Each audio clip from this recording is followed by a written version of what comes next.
welcome to the next episode of the TRA Performance Education Podcast with me, your tiny titan host, Vicky Masita, and today in the hot seat, I have got the most incredible guest for you, as per usual. I always get you some incredible guests, and today I have got Dr. Brad Schoenfeld talking about some exclusive stuff that's never before chatted before. So I hope you all enjoy the podcast, and here is the exclusive. What's your viewpoint on the new kind of hybrid training system known as power building? So we're talking about big heavy lifts at the beginning of your workout and then all of your volume. So like almost power lifting style lifts for 2 compounds or 3 compounds at the beginning of your workout.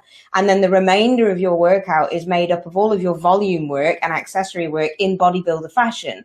So anywhere like heavy 5s or, 4x6s, for example, on your compounds, and then moving on to your bodybuilder type stuff, which is your 10 to 12, 12 to 15, and then just repping out and using intensity methods like drop sets and rep sets and things.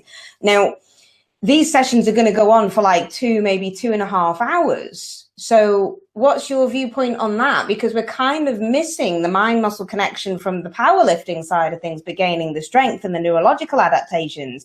But then we've got the bodybuilding mind-muscle connection in the second part, but then we've got a 2.5-hour training session. Well, first of all, I'd say you don't need to have a 2.5 hours training session. That's just the way some people manage that type of system. Sure. But you certainly can. You disappeared on me. You certainly can have shorter. There's a gazillion different ways to structure. Oh, there's light there now. I know. I was just thinking, I'm going to go into pure darkness here. The shadows before, now you come into the light. So I like. So I mean, bottom line is I've used similar programs to that, not within never 2.5 hour, but where you're going to have more of your compound moves, more of your heavier sets in compound moves early, and then for instance, if you're doing a leg day, I could have worked with squats for 5s, like I said, 4 sets of 5, leg presses 3 sets of 10, and leg extensions 2 sets of 15. Or 3 sets again, and those are just kind of numbers that I'm throwing out there. The number of actual sets can vary, but that could be a quad type of workout. I've used daily undulating periodization, which again is kind of the same. So these are all just variations on a theme. You want to generally get some type of heavy. When I say heavy, you don't necessarily have to do singles, but I like to have some strength work in there. And when you talk, so this is actually an interesting point that you brought up with the mind-muscle connection. Doesn't mean that just because the mind-muscle connection works, doesn't mean that every rep of every set has to be mind-muscle connection. Sure. What it means is that there's some of your training should, at least the extrapolation that I would give you from the research is that some of your training should include mind-muscle work. It does not mean that your heavy compounds need to do that. You can, perhaps not. These are things that really is more intuitive, and research will never tell you this. And that is why this is a central tenet. And I think if I can leave everyone with one particular thought, it's that research will never tell you what to do. Research provides guidelines, and ultimately it is up to the individual to use their own personal experience in combination with the needs and abilities of the individual to bring out the research and to utilize the research to optimize individual programming and individual results. So with that said, do I think power building is an option? Yes. Is it the be all end all? No. Do you need to do a 2.5 hour power building session? No. So power building, if you're in the sense that I look at it, really it's just an undulating form of periodization where you're somehow managing heavy loads with lighter, moderate, and lighter loads to produce an effect. And whether that's within a session, whether it's spread out over a week, a month, several months, those are all options on the table. And part of that will depend upon what your ultimate goal is, the individual, and other factors. Yeah, excellent. I love that. All right. So let's move away then from making the muscle nice and big and full and different ways in which we can do that and recovering from it. Now let's have a look at something that's a hot topic in the media at the moment, especially because the bodybuilding show season has started, especially here in the UK anyway. Dehydration. Now, this is obviously completely the other end of the spectrum, but because it's a hot topic, I thought we might as well have a look at the science and your experience and whether you are a fan of dehydration, which is obviously a questionable thing to say, and how it can affect your overall look as a bodybuilder. So if we cover that basis first, and then we can maybe have a look at dehydration protocols for making weight for powerlifters, I suppose, because they use it quite a lot as a tool, don't they? Yeah, so two completely different goals there. So a bodybuilder, of course, their goal is to look shredded on game day, if you will, the competition. I've experimented with because I've been a bodybuilder, a natty bodybuilder for many years. I was, I'm not competing in well, but when I was, experimented with myself with different strategies for water depletion or not, and also with clients for years. And ultimately I've come to not really using holding off water. Now, you don't want to overdo it with water, but having normal water intake right up until the morning of the show is generally what I do, or what I preach. There are problems with water. So the body is just very fickle in terms of how it responds. Some people, when you start to play around with that, you don't know what's going to happen. And to me, I think that the safe bet, I like to play it safe, where you can have good success with holding water. Some people do, and I've had clients that have. I've also had clients that it completely backfired because the electrolytes, there's a yin and a yang with your electrolytes and how body water is pulled into muscles or into the extracellular spaces. And I've had people that have come out looking very puffy as well. And I don't think you can go wrong, really. Well, when I say you will not really screw it up if you just have normal water intake and then restrict on the day of the show. I generally tell them to just sip water as needed. You don't want to hydrate up a lot, but you just want to sip it, because by that time the body isn't going to react, and you don't want to add in a lot of water. But up until the evening before, it's basically just consuming regular water, a gallon or so of water for a day. As far as powerlifting, I do not work in that respect with powerlifters. I've worked with some wrestlers actually over time. That to me starts to get into a real dangerous area.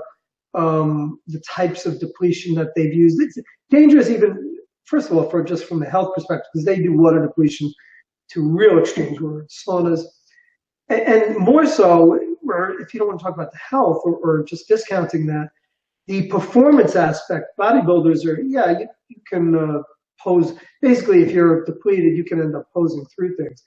With, even that's somewhat sketchy. Now with bodybuilders, I'm kind of jumping around here, but the other thing, bodybuilders of course are known to take diuretics, and that can have real issues as well. And which you can, of course, with powerlifters. The issue though with depleting water, as you're talking about, especially if you're weighing in the morning, that it can really substantially negatively affect performance outcomes. So if you're dehydrated, I mean, you can get dizzy. And anyway, so those are performance issues, and that would be something, again, I don't do a lot. I don't work with powerlifters on their I've worked with powerlifters on getting their lifts up from strength and hypertrophy standpoint, but not for prepping to a competition. Okay, so but in terms of dehydrating a muscle, then for a bodybuilder, because obviously back in the day, I want to say Arnold Schwarzenegger days and that kind of thing, they were really big fans of dehydration, weren't they? And but again, speaking from like a scientific point of view, if you cut water, your muscle is realistically going to be a little bit flatter.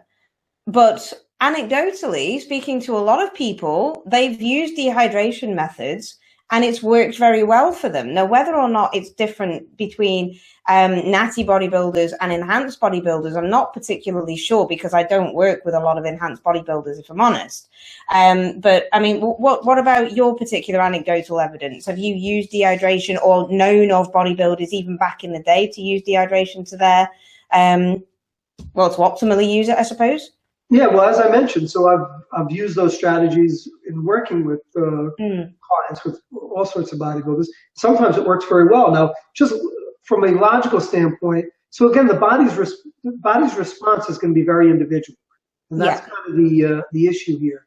And not only is it individual between individuals, but it's individual. Sometimes you can have the same person do the same protocol, and they'll have different responses just based upon how their body is working at a given point. Doesn't mean just because you responded a certain way 3 months ago that necessarily your body, usually it'll be somewhat similar from person to person, but I've seen again where from different shows across the same year where they've responded very differently. When we thought we had it nailed, and then they did the exact same thing and it didn't work out. So and I can't really, mechanistically, I don't know what's going on. You can make certain assumptions or guesstimates. But the issue here that you got to remember too is that when the body is deprived of water, it's going to generally, what is very important for the body, for the internal components of the body, it's going to tend to try to hold on to water. So what I do employ is a carb deplete, carb load strategy. Now that technically, and I've gotten pretty good at prepping people with this and kind of nailing it, but usually involves a 3-day deplete. Starting, let's say, for Saturday show, it's 3-day deplete, Sunday, Monday, Tuesday, 2-day load, Wednesday, Thursday. Then Friday is kind of this flexi day where we do, hey, do you need to carb up more? Did you overcarb? Because people, again, respond different. But one of the things that tends to do is when you carb load, the body will tend, because the glycogen pulls water into the muscle. Sure. When you carb deplete, and you also, I do light training around that to fully deplete the muscles as much as possible. The body then will supercompensate glycogen depletion when you carb load, and it will tend to pull the water that is subcutaneous into the muscle. And again, when you're depleting water, you're not allowing that. So again, you can also be shredded and be flat. Whereas when you're doing it properly and you're hydrating properly and then you're carb depleting, assuming you're doing it well, then you're going to look full, and you won't have subcutaneous water as much of it. That's wicked, absolutely wicked. And what about vascularity? If you were to drop some water out, would that affect it? Again, this is you will never get a study because it's completely subjective. Sure. Subjective thing. But in my experience, again, it's very hit and miss. I don't think depleting water is a viable strategy. Or when I say viable, it can be viable, but I don't think it's the best strategy because it's so hit and miss. If you're going to go into a show, you want to give yourself. You don't want to have the potential to. All right, I could do really well, but I could really look like crap. To me, you want to go in and then say, you know what, I have a good confidence that I'm going to look really good. I might not. Maybe I could have pushed it a little more, but I know that I'm not going to be. I'm here. Maybe I could have gotten there if I had done something different, but I'm not going to be here. And if you're good enough, if the rest of the things are good enough, you should do really well, if not win your competition. Absolutely. And I think that's a really nice note to finish it on, actually, isn't it? Because I know that you are extremely busy and I have taken up quite a lot of your time, which I really appreciate it. Thank you very much for that. Just on an end note, I know that you obviously gave your end note a little bit earlier on, but have you got anything else that you'd like to leave the conversation on, Brad? Yeah, well, I kind of will end it on somewhere where I began it by saying that really, to me, science and practice need to come to the middle. We have your practitioners who kind of think of scientists or people doing research as these white lab coat nerds who never been in the gym. And there might be some of those, but certainly that's not me and many of my colleagues who are doing it. And on the opposite end, there are a lot of scientists who kind of thumb their nose at practitioners and think they're just meatheads who don't understand science. And really that the two need to meet in the middle because we need each other. And really, if you want to be your best as a practitioner, you need to embrace science. You need to understand its limitations. And then you need to, and the scientists need to understand that for their research to be meaningful, they need to look to the field, look to the practitioners to research what is going on and what people are finding to be effective.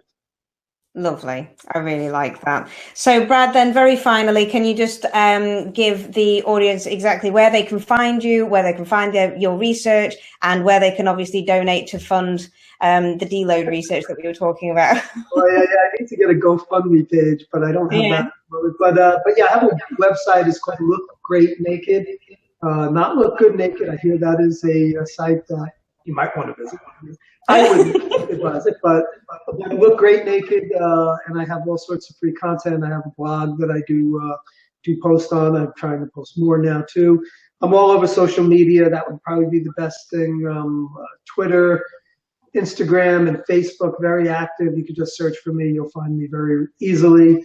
And of course, you mentioned I have several books, but the one you mentioned it's called Science and Development of Muscle Hypertrophy, published by Human Kinetics. It's a textbook, but it's a practically based textbook. It has a lot of scientific info in there, but I think from the feedback I've gotten that most practitioners can wade through that, and certainly there's enough practical information there that it should be very valuable. Definitely. I'll put all of those links as well on the YouTube comments, guys. So that is it from myself, and don't fear the wait for another week. So have a lovely weekend. Enjoy the sunshine whilst it's here, and please don't moan about the heat because we don't get it that often. And I will speak to you all next week. Brad, thank you again for coming on and giving me your time today. It's been a pleasure as always. My pleasure, Vicky.